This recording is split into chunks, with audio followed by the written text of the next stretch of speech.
Hi, I'm here at the Millionaire Corner. We're at the Writer's Block, and I'm talking with Kent about what you should be checking out this week on our website. How you doing today, Kent? Good, Heather. How are you? I'm pretty well. So we have some great stories up this week, and I'd love to hear about them. What should our viewers be looking for? I'm here to tell you. All right. Donald and I are working on stories related to our third quarter reports related to investors and their relationships with advisors. I have a story on the site today about the mass affluent investor. That's a person who has less than $1 million in net worth. And in many cases, they don't believe that their wealth level is such that they need a financial advisor, or they feel they can't afford a financial advisor. So the story is about their attitude towards using an advisor and the fact that they're a little bit more hesitant than a wealthier investor to do so. Okay. I have a story that's going to be on the site on Monday that just came out. Gallup has done a research study about female managers and working for a female manager. Now, last year they did a report about the preferences, whether men prefer to work for women, women prefer to work for men. This year they're saying that if you work for a female, you are more likely to be engaged in your work than if you work for a man, that you are more likely to feel appreciated, you're more likely to feel like you have greater value.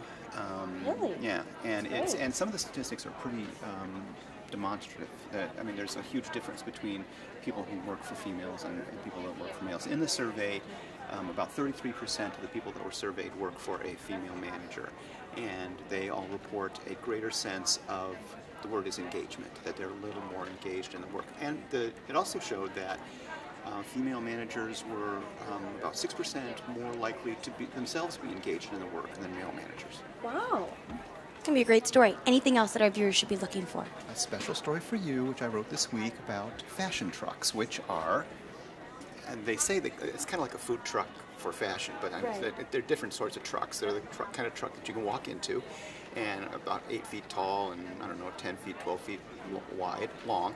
And it's a pop-up store for fashion where the retailer can drive the truck to a location, usually in metropolitan areas, although we do visit college campuses a lot. Which is a great idea. It's a really great idea. My daughter has gone to one in fun. Columbia. Yeah. Okay.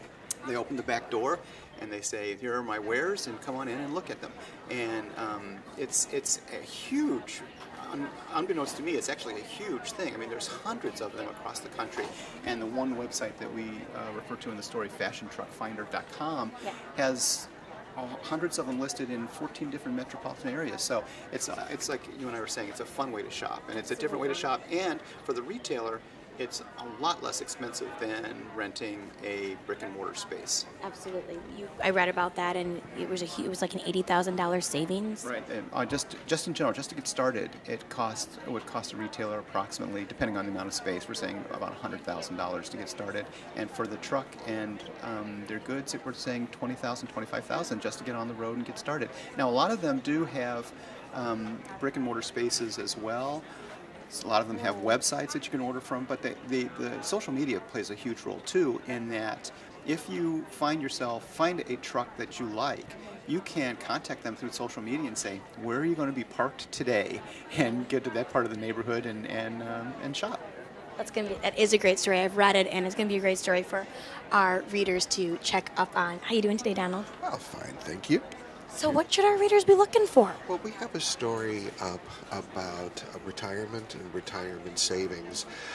Study after study after study shows that women are more thoughtful investors than men, the more deliberate savers. They tend to do more research than men, and there's a new Vanguard study that shows that more women than men are vigilant and diligent about saving for retirement. But men have more in their retirement savings. There is a big gap there. I mean, women are 10% more likely than men to contribute to their company's retirement plan, and at savings rates between 6 and 12% more than men. But there is still a retirement savings gap, and it points to the unique financial challenges that women face, ranging from salary inequality to career longevity, I guess is the word, because women take time off to start a family. Absolutely. And they're also now more likely to be put in the role of caregiver for an ailing spouse or ailing parents. So we have that story up for your consideration. My blog this week, someone put out a map of the most famous movie set in a particular state. So Kansas, of course, The Wizard of Oz. Yes. Georgia, Gone with the Wind. My favorite. Wizard of Oz, obviously because of the line, we're not in Kansas anymore. But the thing is, most of The Wizard of Oz it wasn't filmed in Kansas. It's mostly not even set in Kansas. Okay.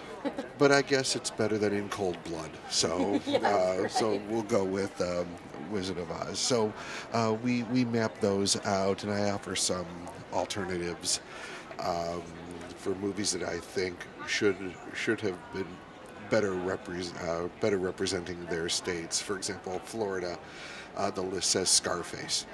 Now, what state wants to be associated with Scarface? I would recommend Some Like It Hot, which still has gangsters, but it also has Marilyn Monroe, too. Yeah, right. So, it's a win-win. Yeah. And next week, my blog will be about, there's a movie out now called Birdman with Michael Keaton. And Getting a lot of hype. right, no one likes the word comeback because Michael Keaton has been a steadily working character actor, but this is his first leading role in a while, and apparently he's magnificent in it, and he's a Best Actor front runner. So I'm going to do a blog next week about, again, I hate the word comeback movies. Right. Michael Keaton in Birdman, going back to, say, Katharine Hepburn in The Philadelphia Story. Katharine Hepburn, believe it or not, at one time was considered box office poison. And then came The Philadelphia Story, and the rest is, history. Yeah. So, what about you? What can we see from your blog? Well, as you know, the seasons are changing, and we're seeing more and more beautiful red and orange leaves, and it's getting cooler, and it's like football weather. So it's a great time to get a vest. So we talk about this Monday, all these different kinds of great vests that I have for you, that I went through and picked out. One of my favorite stores, if you follow my blog, is Overland. And Overland.com originally is a sheepskin company, started back in 1973, and they've been making quality sheepskin and wool and furs all this time, and we take a look at some of their great finds for fall, and I'm hoping maybe I can encourage you to pick up a great vest on their website this coming Monday. So you want to stop by and check out all these great looks I have for you. So the vest is yet to come. Yes, Donald, so the vest is yet to come. Thanks so much for stopping by the block. I'm Heather Kiley. See you next time.